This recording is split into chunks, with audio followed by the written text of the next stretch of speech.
চারতলা ভবনের নির্মাণ কাজ 2021 সালে শেষ হওয়ার কথা, অথচ 3 বছরেও হয়নি সমাপ্ত।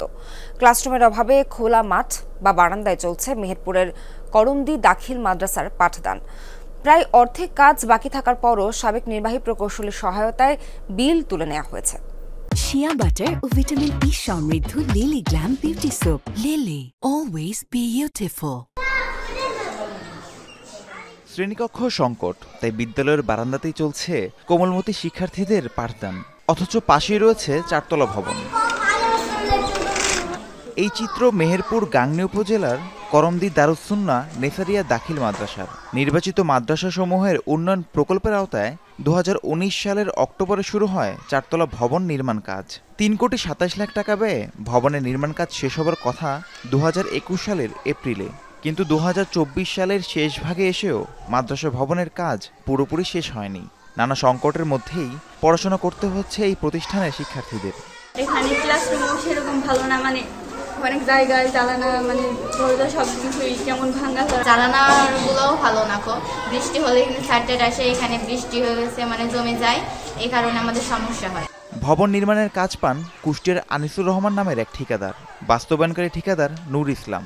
প্রকল্পের মেয়াদ শেষ হবার পর আরও 3 বছর পেরিয়ে গেলেও কেন ভবন হস্তান্তর করা হয়নি সেই প্রশ্ন ঠিকাদারের কাছে। আমি পেরি উঠিনি, অনেক লস হয়েছে, অনেক সমস্যা। এর মধ্যে সাহেবনগরটা হ্যান্ড ওভার দিলাম, আর এটা 1-2 মাসের কাজ আছে, কিছু একটু সমস্যা হয়ে গেছে, পয়সা কড়ির অভাবে দিয়ে।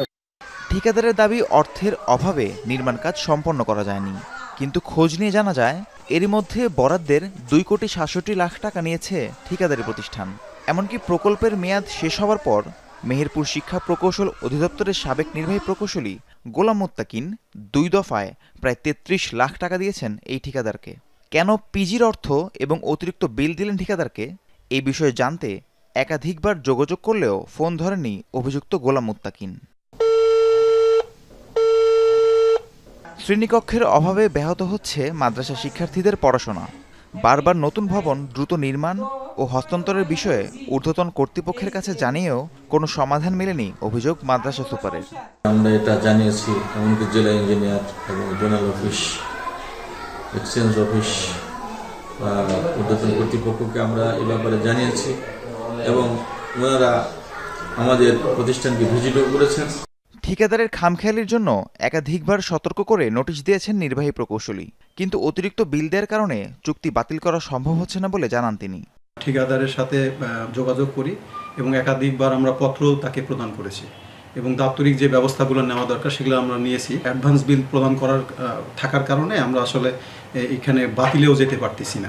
শিক্ষার পরিবেশ ফিরিয়ে আনতে দ্রুত ভবনটি নির্মাণ কাজ শেষ করে হস্তান্তরের দাবি শিক্ষার্থীদের। রাহিম সারোয়ার, যমুনা নিউজ।